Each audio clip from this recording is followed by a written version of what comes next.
जत्थेबंदी के नेता हैं और काफ़ी चर्चित है। इस समय बंगाल के मुख्यमंत्री ममता बनर्जी से मुलाकात को लेकर तमाम तरह के कयास लगाए जा रहे हैं राजनीतिक गलियारों में, मीडिया में।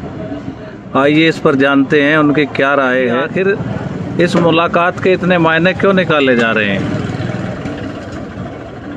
तो मुलाकात तो एक चुने ही मुख्यमंत्री से कर सकते हैं। वहाँ के किसानों के प्रॉब्लम के संबंध में, वहाँ पे किसानों को कैसे और फायदा दे सकते हैं उसके संबंध में, वहाँ की क्या पॉलिसी है उसके संबंध में, और नई पॉलिसी और कैसे वहाँ पर लागू हो जिससे वहाँ के किसानों को फायदा हो, वहाँ के जो आम आदमी है उसको फायदा हो, वहाँ के जो फिशरीज का किसान है उसको फायदा हो, पोल्ट्री फार्म के किसानों को फायदा हो, जो वहाँ का वेजिटेबल्स का किसान हो उसको फायदा हो, क्योंकि वहाँ के पे कई तरह के किसान हैं और ज़्यादातर वहाँ पे छोटा किसान वहाँ पे है, उसको कैसे फायदा होगा इस संबंध में वहाँ के मुख्यमंत्री से बातचीत करी है।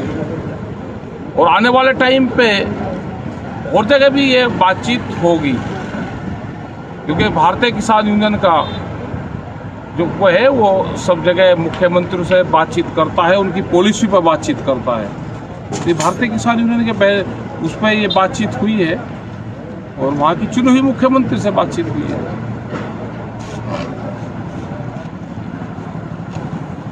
आखिर आंदोलन को किस तरह से इसका लाभ मिलेगा, लोग ये भी काफ़ी जानना चाहते हैं कि जैसे बंगाल है, बंगाल में आंदोलन कैसे मजबूत हो, या विपक्ष की क्या भूमिका है, इस बात को लेकर भी कोई बात आपकी उनसे हुई है? बातचीत हुई है। उन्होंने ये कहा है कि जितने भी मुख्यमंत्री हमारे इस विचारधारा से सहमत होंगे, जो दिल्ली में किसान आंदोलन चल रहा है, हम उन सब मुख्यमंत्री से बातचीत करेंगे और हम पूरा सपोर्ट इस आंदोलन को देंगे जो दिल्ली में चला हुआ है। 3 काले कानून वापसी हो, MSP पे कानून बने, जो दिल्ली में 7 महीने से किसान बैठे हैं उनकी बातचीत को सुना जाए। इन सब चीज़ों पे उन्होंने बातचीत के लिए कहा है। और वो जब दिल्ली में आएगी तो उनका ये भी है कि हम दिल्ली में आए तो हम जो आपका मोर्चा है वहाँ पे भी हम जाएं, आपके मंच पे नहीं, हमको कहीं दूसरी जगह मंच अलग कोई आप जगह दे तो हम मंच अपनी बात कह रहे हैं, ये भी बात उन्होंने कही है। जैसे संयुक्त मोर्चा ने एक अभियान चलाया जिसके आप भी एक प्रमुख अगुवा थे, बंगाल में कैंपेनिंग की, संयुक्त मोर्चा के खर्च पर सब कुछ किया गया, किसी होटल या उसमें न जाकर आप लोग गुरुद्वारे में रुके। इस बार भी आप वहाँ के गुरुद्वारे में रुके थे। पूर्णतः समर्पण भावना से आपने वहाँ पे एक अभियान चलाया और कहीं न कहीं उसको ममता बनर्जी को उसका लाभ मिला।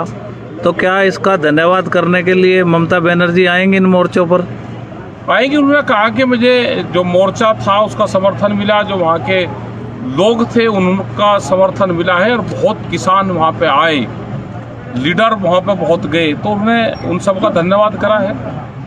और उन्होंने कहा कि जब हम दिल्ली आएंगे, जब कोविड ख़त्म हो जाएगा, वो वहाँ पे मीटिंगें करेंगी, मुख्यमंत्री से बातचीत करेंगी। और अभी वे वर्चुअल प्रोग्राम करके ये कहा है उन्होंने कि हम बातचीत करेंगे वहाँ से, कलकत्ते से ही अपने वहाँ से बातचीत करने की उन्होंने बातचीत करी है। और जब वो कोविड ख़त्म हो जाएगा तो दिल्ली में आके उन्होंने बातचीत करने की बात करी है। ये भी कहा कि सरकार को हम इस बारे में अवगत कराएंगे कि इनका जो मामला है, इस मामले का समाधान सरकार जल्दी से जल्दी करे। तो अगर एक मोर्चा ऐसा बनता है तो ये सरकार के खिलाफ एक अभियान कि कुछ राज्यों के मुख्यमंत्री इकट्ठा होकर अगर एक राजनीतिक अभियान छेड़ते हैं तो उसे भी निश्चित रूप से किसान आंदोलन को मजबूती मिलेगी, आपका मानना है? नहीं, मजबूती तो मिलती है, क्योंकि देश में विपक्ष कमजोर है। अगर देश में विपक्ष इकट्ठा होकर लड़ाई लड़ेगा तो उससे ताकत तो मिलेगी इस आंदोलन को। और सरकारों को, क्योंकि विपक्ष की बात सरकारों को माननी पड़ती है, विपक्ष जब भी मजबूत होता है तो अपनी बात वो मजबूती से रखता है। और पॉलिटिकल पार्टी है, विपक्ष इकट्ठा होगा तो उससे ताकत तो मिलेगी।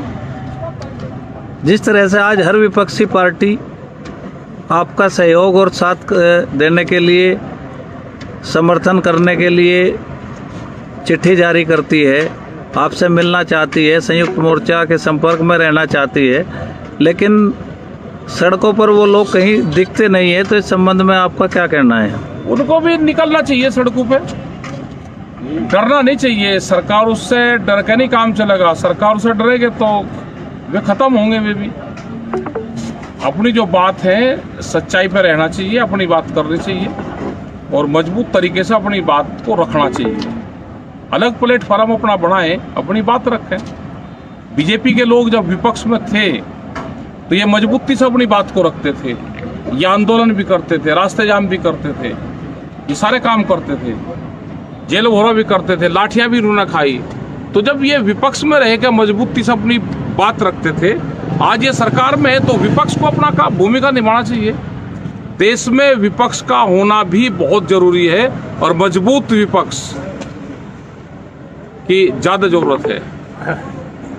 धन्यवाद। देखिए, टिकैत साहब हमारे साथ थे और टिकैत साहब ने बेबाकी से अपनी राय रखी। और अगर इस संबंध में किसी को कुछ कहना है तो आप कमेंट बॉक्स में बता सकते हैं। अगली बार जब हम टिकैत साहब के साथ होंगे तो आपकी बात को ज़रूर रखेंगे। आप सभी का धन्यवाद और आप इसको अधिक से अधिक शेयर करें।